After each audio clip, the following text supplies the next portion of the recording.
오늘 주신 하나님의 말씀 사도행전 21장 31절에서 22장 11절까지 말씀 함께 보도록 하겠습니다. 사도행전 21장 37절에서 22장 11절까지 말씀을 우리 함께 교독해서 읽도록 하겠습니다. 37절 말씀 읽겠습니다. 바울을 데리고 영내에 들어가려 할 그때에 바울이 천부장에 이르되 내가 당신에게 말할 수 있느냐?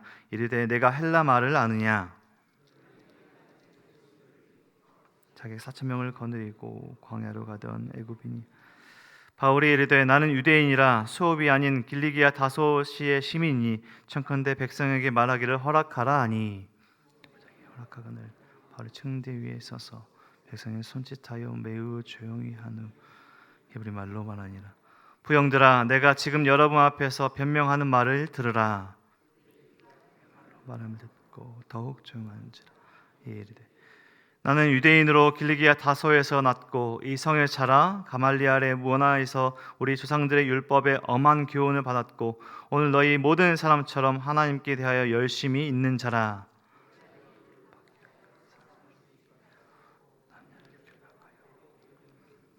이에 대제사장과 모든 장로들이 내 증인이라. 또 내가 그들에게서 다메섹 형제들에게 가는 공문을 받아가지고 거기 있는 자들도 결박하여 예루살렘으로 끌어다가 형벌받게 하려고 가더니 오정쯤 되어 호련히 하늘로부터 큰 빛이 나를 내가 땅에 엎드려 들으니 소리 있어 이르되 사울아 사울아 내가 왜 나를 박해하느냐 하시거늘 이시되 내가 박해하는 나사렛 예수라 하시더라.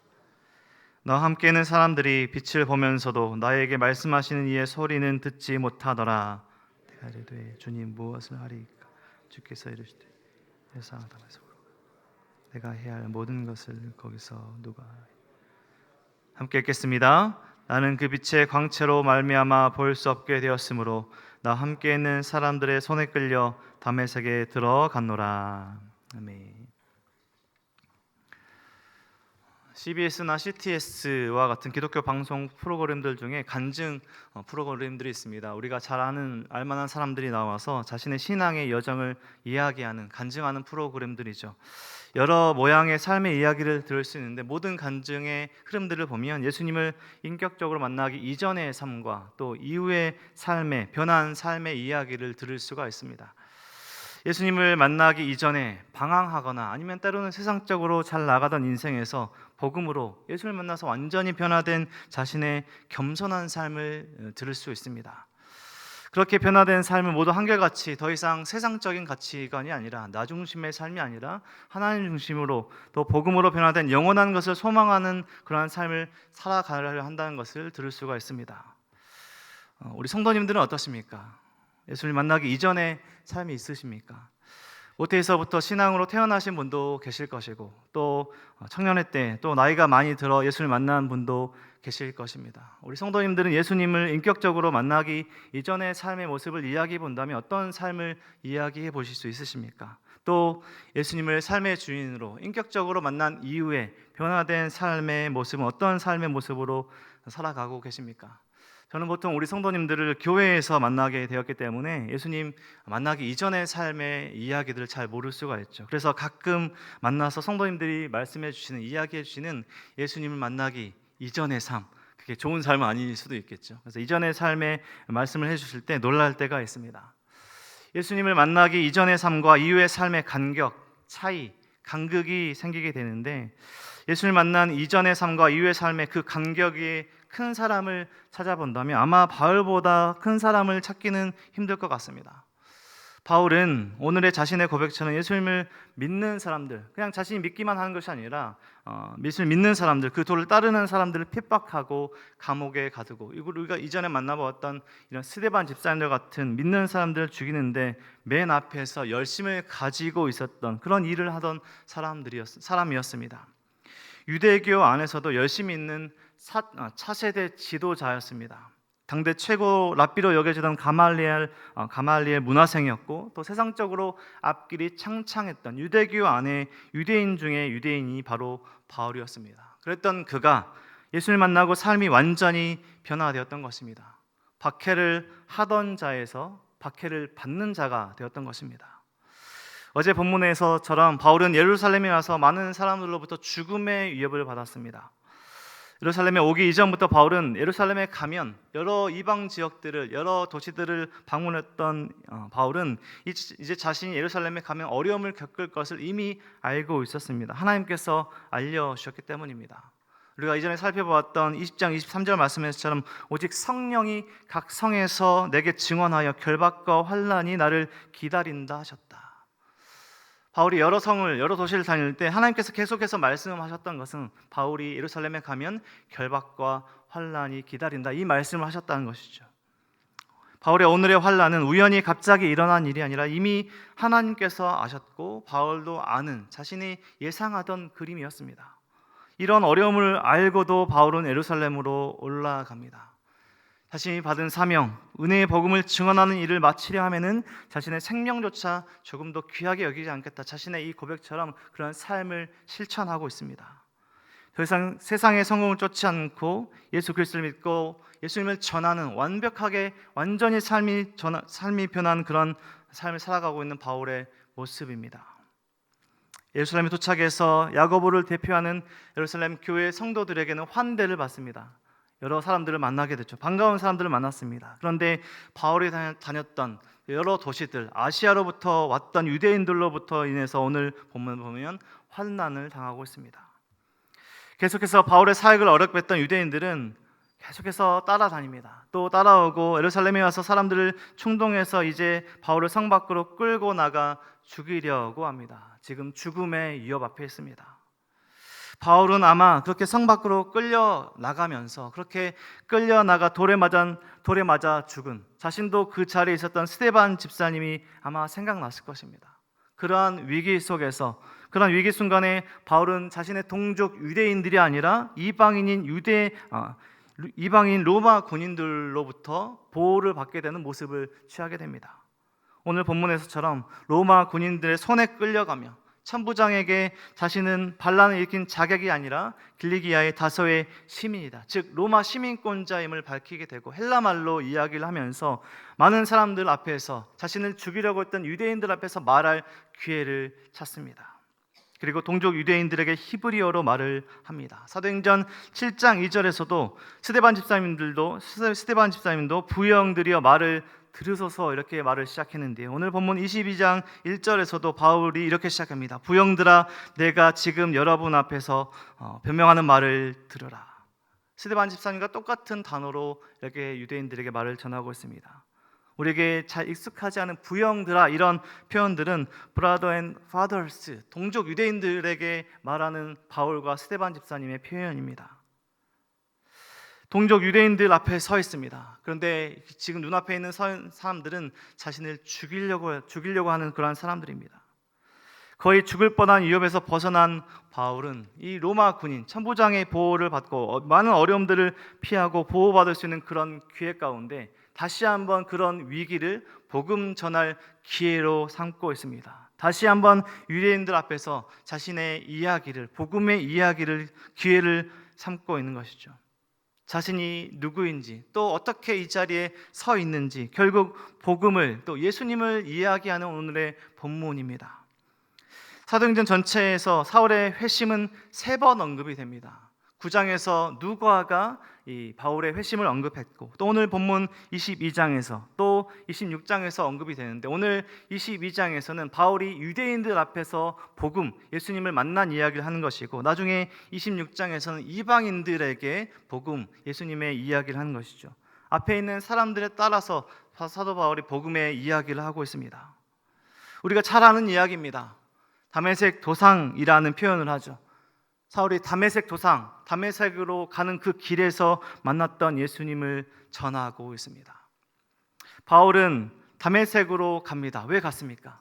예수를 믿는 사람들을 잡으려는 그 열심을 가지고 가고 있지 않았습니까? 그런데 다메섹으로 가는 길에 예수님을 만납니다. 예수님 만나 주시죠.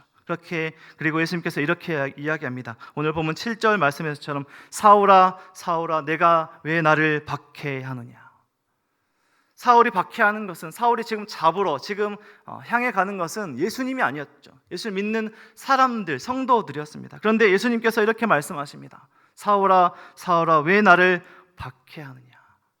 예수님께서 예수를 믿는 성도들에게, 예수님을 믿는 성도들 박해하는 그것을, 그 사람들을 나를 박해하는 것이다 라고 말씀해 주고 계신 것이죠.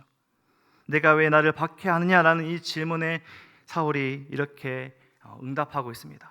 또 예수님께서 8절 말씀에 보면 주님 누구이십니까? 이렇게 바울이 질문하고 예수님께서 다시 한번 말씀합니다. 나는 내가 박해하는 나사렛 예수라. 사울은 분명히 예수를 믿는 그 도를 따르는 사람들을 박해하고 있는데 예수님께서는 왜 나를 박해하느냐, 네가 박해하는 예수라 라고 말씀하신 것이죠. 우리 성도들이 박해받는 것은 우리 성도들이 박해받는 것이 아니라 예수님께서 예수님이 박해받는 것이라 라고 말씀하고 계신 것입니다. 빛 가운데 임하신 예수님을 바울은 만나고 있습니다. 그리고 우리가 아는 완전히 변화된 삶을, 완전히 변화한 그런 삶을 살아가게 되는 것이죠. 복음을 믿는 사람들을 박해하는 삶이 아니라 자신이 복음을 믿고 예수를 믿고 복음 전하는 완전히 변화된 삶을 살아가게 됩니다. 이전에 자신이 누리고 가지고 추구하던 모든 것을 버리고 예수님을 따라갑니다. 성 밖에 끌려나갈 때 지금 유대인들 손에, 로마 군인들 손에 끌려가는 것처럼 보이고 있지만 지금 사도 바울은 성령에 끌려가고 있습니다. 사울은 이전에 철저하게 능동적인 사람이었습니다. 자신의 열심을 가지고 모든 것들을 열심히 하던 능동적인 사람이었지만 이제는 철저하게 수동적인 사람이 되었습니다. 오직 예수의 영에, 성령에 끌려간 그런 사람이 되고 있는 것입니다. 빌립보서 3장 8절에 자신의 고백처럼 예수 그리스도를 아는 지식을 가장 고상한 지식으로 여기고 내가 가지고 있던, 자신이 추구하고 있던 모든 것을 배설물로 여기고 그리스도를 얻었다라고 고백하던 자신의 고백처럼 예수를 믿고 예수님을 전하는 완벽하게 변화되는 삶을 살아가고 있는 것입니다. 우리 인간적인 마음이라면 이건 죽음의 위험 앞에서, 이런 군인들의 보호 속에서 도망갈 기회를 찾을 수도 있었을 것 같습니다. 나를 좀 보호해달라. 하지만 이렇게 수많은 사람들이 모인 것을 보고, 자신을 죽이려고 했던 많은 사람들이 모이는 것을 보고 위협을 느낀 대신에 복음을 효과적으로 전할 기회로 생각합니다. 바울은 예수를 만난 그 이후의 삶 가운데 예수님으로 가득 찬 삶을 살아가고 있었기 때문입니다. 복음 전하는 일이, 예수님을 이야기하는 일이 바울의 삶에 가득 차 있었기 때문입니다. 어떻게 하면 예수님을 전할 수 있을까? 이방 많은 도시들을 다니면서도 어떻게 하면 내가 예수님을 전할까라는 것으로 성령 충만해 있었기 때문입니다. 예수님의 영으로 충만해 있었기 때문입니다. 모든 상황을 선교의, 전도의 기회로 삼고 있습니다.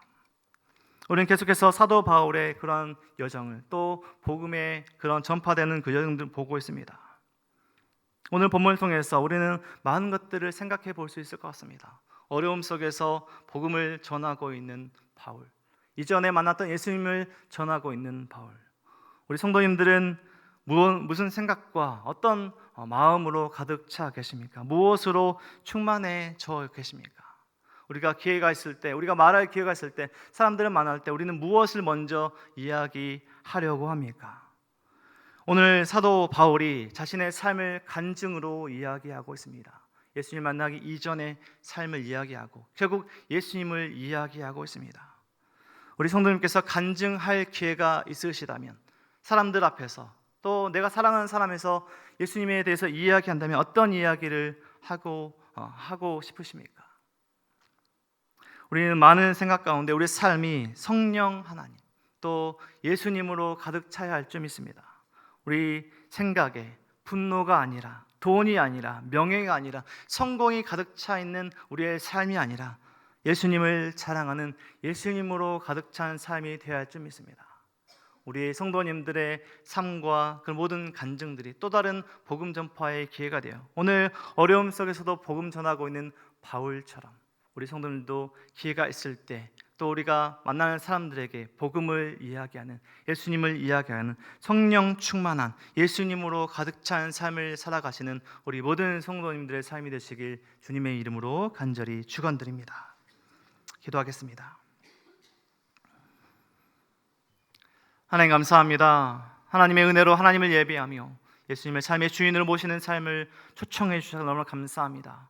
예수 믿고 살아가는 것이 얼마나 큰 능력과 큰 특권인지 우리가 잊지 않게 하시고, 우리가 기회가 있을 때, 우리가 말할 기회가 있을 때마다 나의 삶을, 나의 자랑을 이야기하는 삶이 아니라 예수님을 자랑하는, 예수님을 이야기하는, 복음을 이야기하는 삶이 될 수 있도록 인도하여 주시옵소서. 어려움 속에서도, 죽음의 위협 속에서도 복음을, 예수님을 이야기하는 바울의 모습처럼 우리의 모든 것들이 우리 삶 가운데 예수님을 가득 차서 예수님을 전하는 우리 삶이 될 수 있도록 도와주시고, 우리 삶 속에 예수님만 자랑하는 우리 삶이 될 수 있도록 인도하여 주시옵소서. 오늘 하루의 삶 속에 하나님께서 기뻐하시는 말을, 하나님께서 기뻐하시는 행함으로 살아가는 우리 모든 성도님들 삶이 될 수 있도록 함께하여 주시옵소서. 모든 은혜와 상 감사드리며 예수 그리스도 이름으로 기도드립니다.